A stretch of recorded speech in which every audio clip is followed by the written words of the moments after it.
I'm going to start today's video with a bold statement. If the subject of today's review, the Avatr 07, were sold in markets outside of China, there would be zero vehicles from foreign automakers that could compete with it as an overall package. Now, let's find out why. As a reviewer of Chinese EVs, I appreciate products that are both feature-packed and affordable. That's why I'm excited to introduce the sponsor for today's video, Light Me Cozy Fit open-ear headphones.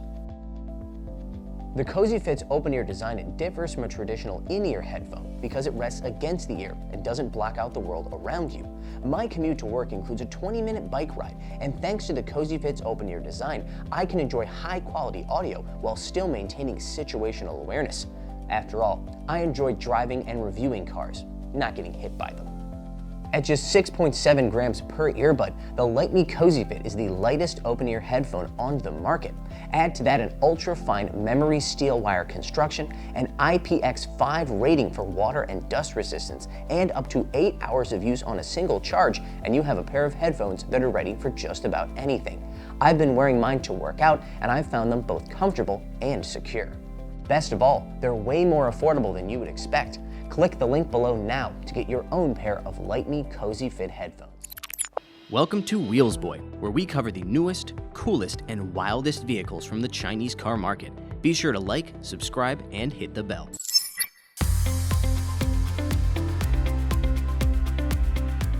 This is not an entirely theoretical scenario. The Avatr 07 will be exported to other markets, including Europe, very soon, though the price and specifications have yet to be determined.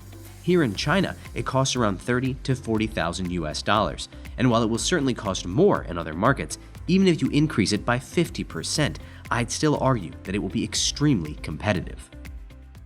One of the first aspects of any car's success is exterior styling, and I am completely, utterly sold on the look of the Avatr 07, particularly in this absolutely gorgeous dark green, which I am personally nominating for the coveted Wheels Boy Color of the Year award.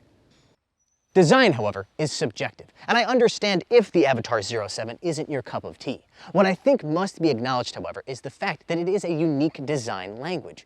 I'm aware that Chinese brands are better known for copycatting than they are original work. After all, I've driven hundreds of Chinese cars and read roughly, 1 million YouTube comments asserting this as a reality. But if the Avatr 07 proves anything, it's that not every Chinese brand resorts to the copy and paste method when it comes to exterior styling. The same goes for the interior as well, which uses a dramatic dual layer arrangement with a 15.6-inch touchscreen right here and a 35.4-inch display inside, which acts as your instrument cluster and provides extra information. It's the same arrangement that we saw in the Avatr 1.2 sedan wagon coupe thing that we reviewed earlier this year, and it looks just as good here as it did there. Material quality is also very nice throughout, though personally, I would have skipped the white color, not particularly practical. The UI and UX on that center screen is another area in which this car easily outperforms a vast majority of its foreign competition. Not only is it visually appealing and easy to navigate, it's also quick to respond as well, and has a genuinely useful voice assistant. It's not the best one available from any Chinese brand, but it's certainly better than any that I've used from a foreign car. A little bit of a caveat there. I'm referring to the Chinese language voice assistant. This menu can be set to English, but it currently doesn't have an English language voice assistant here in the Chinese market, so I can't promise you that it speaks English as well as it speaks Chinese.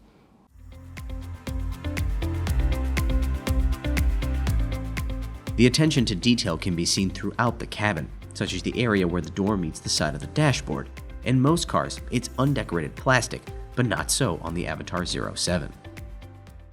If you're feeling bold, you can get the optional digital exterior mirrors. If you do so, there'll be screens 6.7 inches on either side of this center screen. Between you and me, however, I recommend that you don't do that. In fact, I've been specifically told by salespeople at Avatr dealerships that they tell their own clients not to do that, simply because it's very hard to get used to using them. But they are available. It also has a 16-speaker Meridian sound system as standard with a 25-speaker system as an option. You can also get heated, cooled, and massaging seats, front and rear, and both front seats can be zero gravity. Of course, that doesn't mean that it's perfect.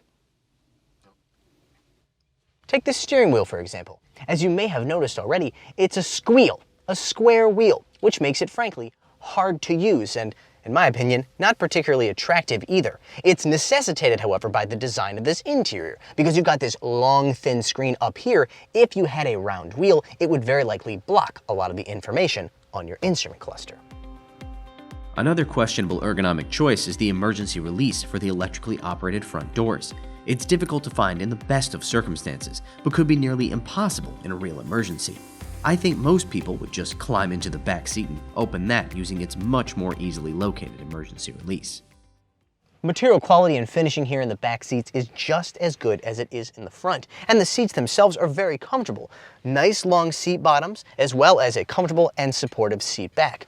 You can adjust the rake of those seats via a touch button here on your fold-down center console. You can also control your heated seats, which is what this particular spec has. Remember, you can also get one that has heating, ventilating, and massaging functions. Here you have a button for controlling your sun visor, and finally a button for moving that seat forward and back. Space back here, however, isn't as big as you would expect for an electric vehicle with a wheelbase this long. Legroom is not terrible, but again, not as big as I would expect. Headroom, I would describe as pretty decent. The area back here that I think is the most hilarious, and not for a good reason, however, is the back of the center console. I don't know about you, but that looks like a face to me. Two eyes on the top, big old mouth on the bottom, and I laugh every time I look at it.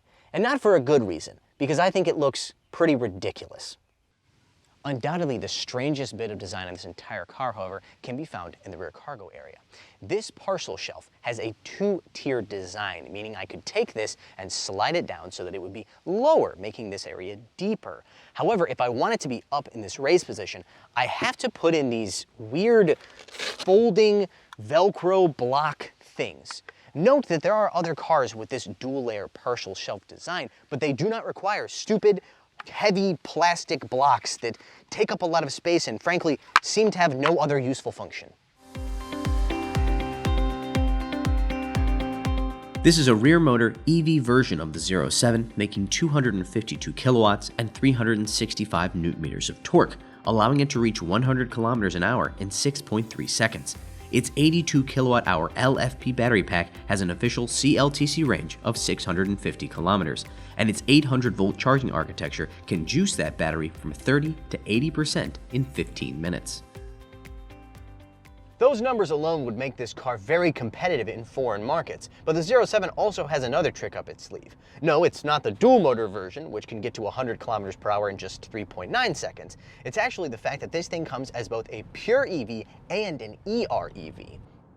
An EREV, or Extended Range EV, has a smaller battery pack than a normal EV, but adds a small displacement internal combustion engine, which acts as a generator to produce electricity for the battery pack and the electric motors, but doesn't power the wheels. This means that it can have a usable full electric range. In this case, it's got a 39.5 kilowatt-hour LFP battery pack and a WLTC, not CLTC range, of 188 kilometers. This effectively eliminates any concerns, real or imagined, about range anxiety. Did you realize that you forgot to charge your car last night and, oh my God, there's no charging stations around? What am I gonna do? What will I do? The humanity! Calm down. Just go to the gas station and fill up instead. The decision to provide this car with both powertrains is probably another reason the interior isn't as capacious as you would expect from a pure electric vehicle. There's also legitimate debates to be had as to the efficiency of this car, which drags around both an engine and a battery, versus a pure EV. But I strongly believe these are a stepping stone towards full electrification. More importantly, in the context of this video, there are few, if any, foreign manufacturers who offer the same model with both a pure EV and extended range EV powertrain. At best, they offer a pure EV and some form of plug-in hybrid, which has a smaller battery pack and therefore less usable range. And considering the fact that places like the European Union have started to slap heavy tariffs on imported Chinese electric vehicles, it seems likely that more and more brands like Avatr will be supplementing their lineups with EREVs. As for the driving dynamics of the 07, they're quite impressive as well. This car goes without the available air suspension and CDC you can get in more expensive trim levels, but its double wishbone front and multi-link rear still deliver a comfortable ride with good body control, both in the corners and under braking and acceleration. The biggest weakness, and this is a relative term of course, is the steering. First of all, I have to interact with the car via this stupid squeal thing, but the steering itself is also quite numb and not very responsive. Having said that, that puts it in the same category as pretty much every other modern car. And that's before we start talking about Huawei Inside, the advanced driver assistance system on this vehicle. It uses LiDAR, radar, and cameras, and just like FSD, it can be used essentially anywhere. What you are seeing is an uncut example of the Huawei Inside system in action. This route from our office to our shooting location measured around 20 kilometers of suburban Shanghai roads, including quite a few traffic lights. While there wasn't heavy congestion, we did face multiple complex intersections that would have been challenging for a novice driver, let alone your average ADAS system. The 07, however, completed it without a single intervention, placing it among the best systems we've ever used from any manufacturer in China or abroad. The thing is, Huawei isn't super popular with some of the governments and some of the places where you might be watching this video from, and so any version of this car that's either exported to or produced in those countries probably won't have this system. Other markets, however, will welcome it with open arms.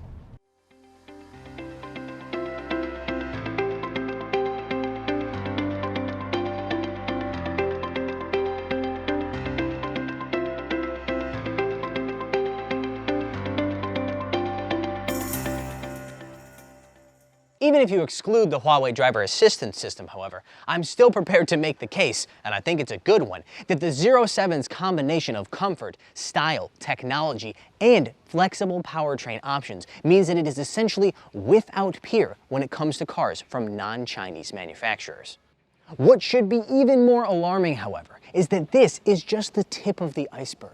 There's a whole slew of other Chinese EVs that offer a similar combination of features. So if anyone ever tells you, Chinese cars, they're no good, or Chinese cars are not actually a threat to established automakers, just know they are wrong.